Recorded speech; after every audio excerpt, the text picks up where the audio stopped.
안녕하세요. 임현정입니다. 네, 임현정입니다. 우리 리카싱, 홍콩의 최고 부자, 아시아의 최고 부자, 리카싱, 하루에 42억 원씩 벌어들이는 95세가, 95세나 되신 리카싱이라는 분에 대한 자전적, 이런 걸 무슨 책이라고 그러죠? 네, 읽어보도록 하겠습니다. 오늘은 협력과 상생입니다. 근데 제가 돋보기를 집에 놓고 와가지고 좀 읽는데 어려움이 있을 수도 있어가지고요. 책을 멀리 두고 읽어야 돼요. 예, 인상을 자주 쓸 수도 있으니까 양해해 주시기 바랍니다. 네. 어제 이제 RWA 노바가 이제 딥코인 거래소하고 그 포블 게이트 거래소에 상장이 됐습니다. 뭐 이렇다 저렇다 할 뭐 지금은 뭐라고 말씀드릴 수는 없지만 비전은 밝다. 비전은 굉장히 밝다. 네, 이렇게 말씀드릴 수 있습니다. 그래서 이제 어쨌든 상장발로 좀 올라갔었긴 했지만 순식간에 떨어졌고요. 올라갔는지도 몰랐어요. 네. 그래서 순식간에 올라가면 좀 팔아먹을까 싶어가지고 샀는데 너무 비싸게 샀어요. 그래가지고 지금 얼마냐 하면 포블 게이트에서 얼마냐 하면 0.024880인데요? 엄청 쳐 올라갔는데요? 아니 이럴 수가. 엄청 올라갔어요. 근데 제가 어제 너무 비싸게 사가지고, 네. 그래서, 0.024888, 46.35%가, 지금 올라갔습니다. 아싸. 그러면은 이것이 한국 돈으로 얼마냐? 아직 돋보기가 없어가지고. 아싸라비아. 예. 어쨌든 이제 계속적으로 이렇게 올라갈 거예요. 그래서 좀 기대하셔도 좋고요. 우리 RWA 노바는 모든 실물 자산 우리 회사에서 이제 진행하는 그런 RWA의 대표 토큰입니다. RWA의 대표 토큰. 각각의 RWA가 있겠죠. 그거의 대표 토큰이라고 할 수 있습니다. 아이고. 이거 이렇게 많이 올라갔지? 하여튼, 지금 이렇게 진행이 되고 있고요. 상생, 골동품 구매와 인생의 차이점.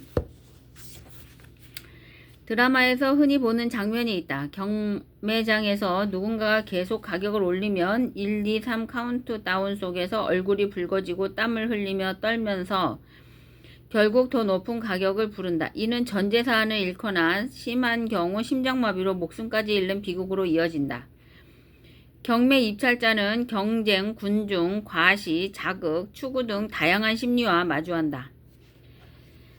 나 역시 입찰 과정에서 고뇌를 겪었지만 항상 잘 대처할 수 있었다. 승리를 확신하거나 우아하게 물러서라가 내 신조였다. 승리를 확신하거나 우아하게 물러서라. 이를 어떻게 해냈을까?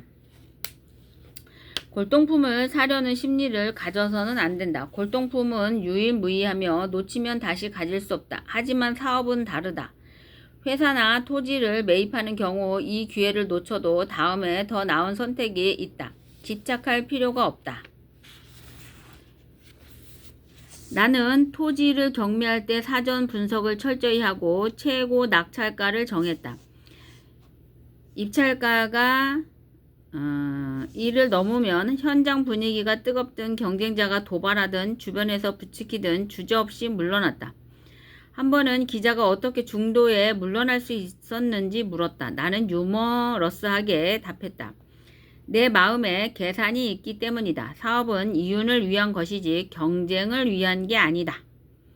이익이 있으면 참여하고 없으면 물러난다. 당신들은 내가 한 손을 들고 싶으면 다른 손으로 충동적인 손을 억누르는 장면을 못 봤을 것이다.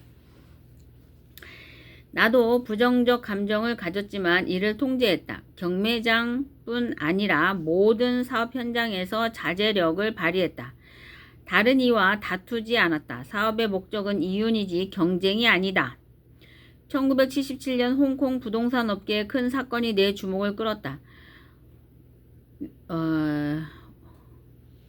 워프 홀딩스는 홍콩의 대형 외국 기업 중 하나인 자딘 메디슨의 자회사로 상당한 자산을 보유했다.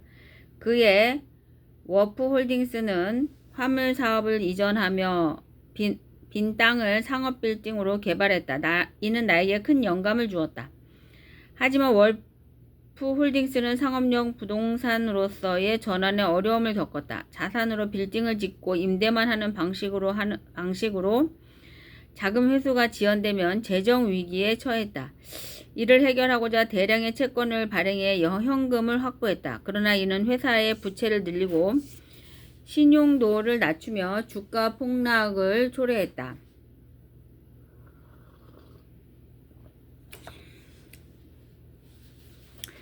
나는 여러 번 상상했다. 내가 워프 홀딩스의 상업 부동산 개발을 주도했다면 상황이 완전히 달라졌을 것이다. 청쿵 기업 상장 후 나는 건물의 매각과 임대에 신중하고 유연한 원칙을 고수했다. 신중하고 유연한 원칙. 자금이 넉넉하면 임대하고 회수가 필요하면 신속히 매각했다. 아니 언제 봤다고 나하고 무슨 마음. 웃겨 죽겠어. 하여튼 이게 글씨가 잘 안 보여가지고 책 읽기가 너무 불편해요.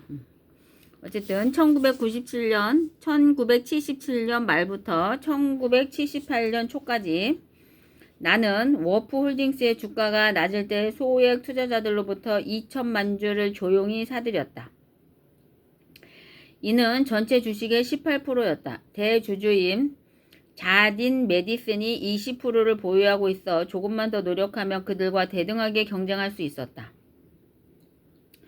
그러나 워프 홀딩스의 주가가 갑자기 급등했다. 이는 민감한 투자자들의 참여와 자딘 메디슨의 고가 매수 때문이었다. 이때 세계 선박왕 바오 위강이 워프 홀딩스의 눈독을 들였다. 1977년 그의 글로벌 해운 그룹은 총 적재량 1347만 톤으로 세계 1위였다. 그는 해운 경기 침체를 예상하고 새로운 산업에 투자하기 위해 워프 홀딩스의 부동산 자산에 관심을 두었다. 한편 바위 위강의 투자 배우인 HSBC 은행의 지도자 마이클 샌드버그는 나에게 이 싸움에서 물러날 것을 권했다. HSBC는 바오 위강의 주요 지원자로 둘의 사이는 아주 밀접했다. HSBC의 개입으로 상황은 더욱 복잡해졌다. 결국 HSBC 주도로 나와 바오 위강이 만났다. 나는 바오 위강에게 내가 보유한 워프 홀딩스 주식 1,000만 주를 매각하고 싶다고 말했다. 바오 위강은 이를 흔쾌히 받아들였다. 내 주식을 매입함으로써 그는 자딘 메디슨과의 경쟁에서 우위를 점할 수 있었다. 나는 워프 홀딩스의 주식을 계속 보유하면 HSBC, 자딘 메디슨, 바오 위강과 적대관계가 될 수 있음을 알았다. 경쟁에서 이겨도 큰 상처를 입을 수 있음을 깨닫고 현명하게 물러났다. 주식을 30여 위안에 매각해 수천만 위안의 이익을 얻었고 바오 위강과 마이클의 감사 인사를 받았다. 많은 이가 역경은 이겨내지만 급류에서 물러나기에는 어려워한다. 특히 성공한 사람들이 그렇다. 그들은 항상 성공해 왔기에 자존심이 세고 승부욕이 강해 후퇴할 줄 모른다. 나는 집착하지 않고 후퇴할 줄 알았기에 승리할 수 있었다. 대장부는 물건을 들 수 있고 놓을 줄도 알아야 한다. 많은 이들이 역경은 극복하지만 호황 속에서는 쉽게 빠져나오지 못한다. 영원한 사업은 없고 오직 이익을 내는 사업만 있다. 포기할 때를 알아야 한다. 이런 글씨는 도저히 읽기가 어려울 것 같습니다. 이렇게 확대를 해서 볼 수 있으면 좋으련만. 골동품을 사려는 심리를 가져서는 안 된다. 대장부는 물건을 들고 놓을 줄 알아야 하며 사업에서도 적절한 때에 포기할 줄 알아야 한다. 경매나 사업에서 경쟁과 군중의 압박 속에서도 이익이 없으면 물러나는 것이 중요하다. 워프홀딩스 사례에서 리카싱은 주가가 오르자 주식을 매각하고 이익을 얻고 적대관계를 피했다. 성공한 사람일수록 집착하지 않고 급류에서 물러나는 것이 어려운데 리카싱은 이를 잘 실천했다. 사업의 목적은 이윤이지 경쟁이 아니다. 당신은 오래 준비한 프로젝트가 더는 가치가 없다고 판단되면 과감히 접을 수 있을까?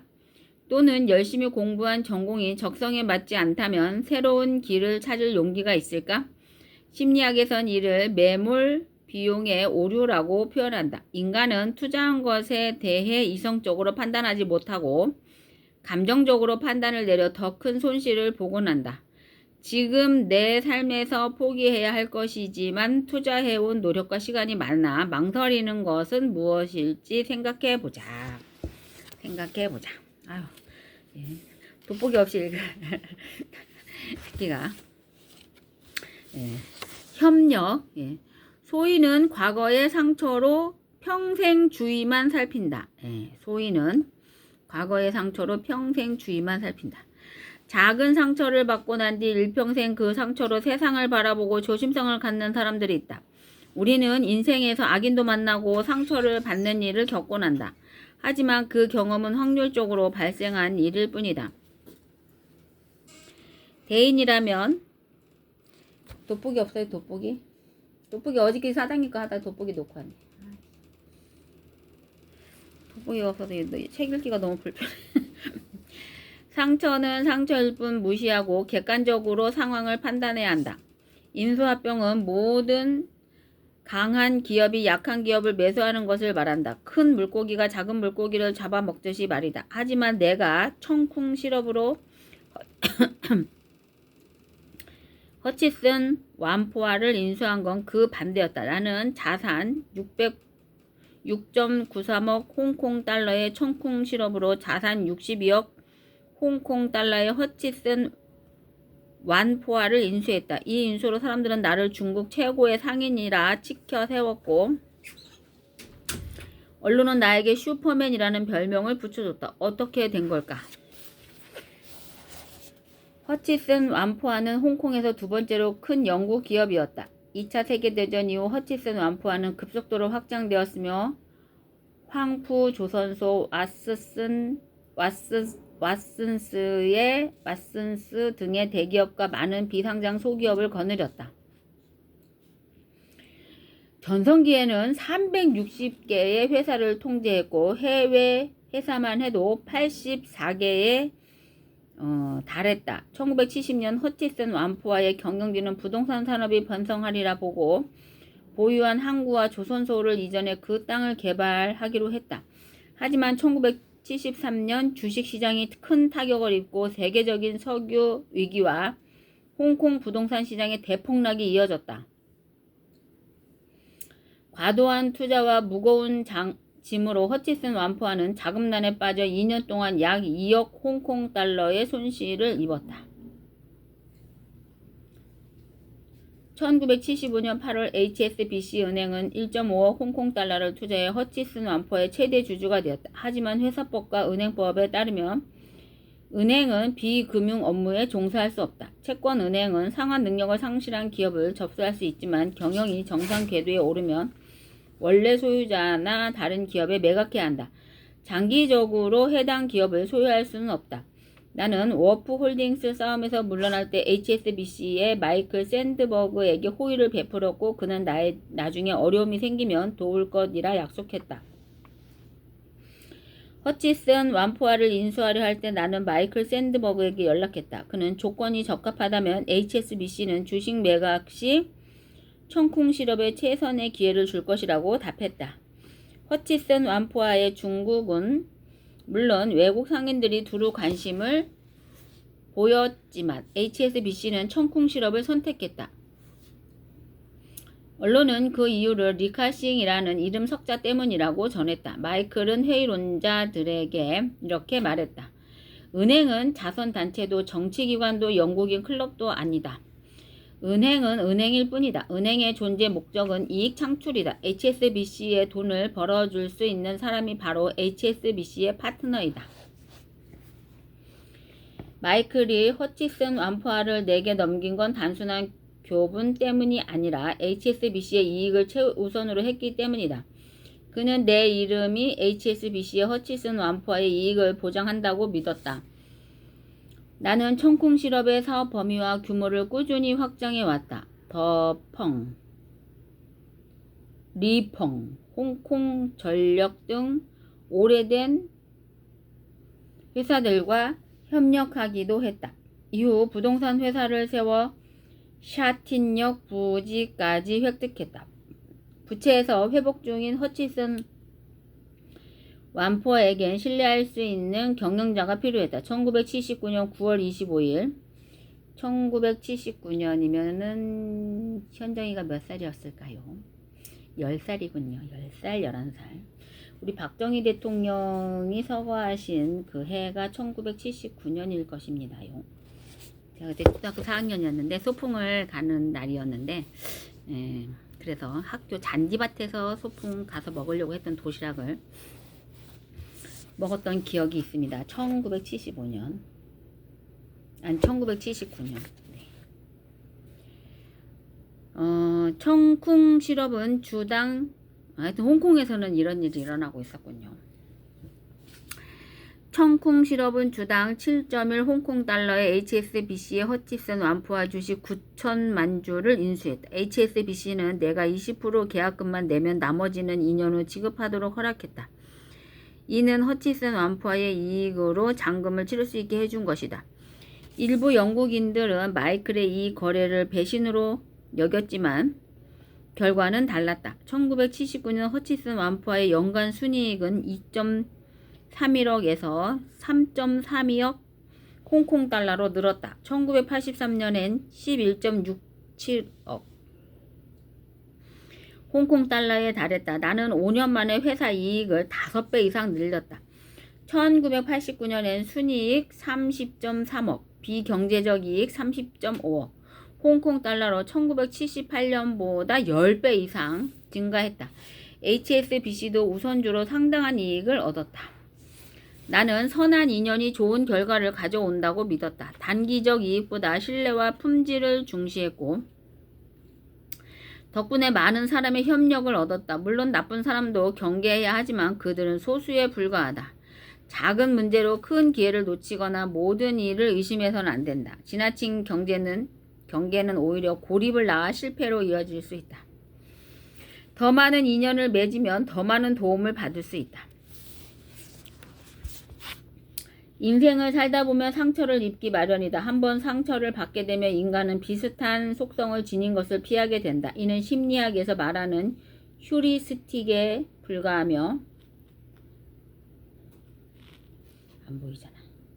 판단 오류를 만들어낸다. 리카싱은 인간의 본성을 일찍이 파악하고 있었다. 사람들은 일부 악덕한 사람을 경험하면 그 이후 인간에 대한 불신을 갖게 되어 현명한 판단을 할 수 없게 된다고 생각했다. 사람들은 과도한 조심성으로 일생일대의 기회를 놓치곤 한다. 하지만 리카싱은 악덕한 경험일 뿐 그 사건이 모든 경우의 수를 대변하는 건 아니다 라는 생각을 갖고 있었다. 그 덕에 사람들을 신뢰할 수 있었고 본인도 신뢰받을 수 있었다. 인생을 살면서 심리적으로 상처받거나 사기를 당한 적이 있는가? 그 경험 때문에 과도하게 조심성이 생긴 사례가 있는지 떠올려 보자. 더 많은 인연을 맺으면 더 많은 도움을 받을 수 있다. 이제 오늘은 여기까지 읽어야 될 것 같아.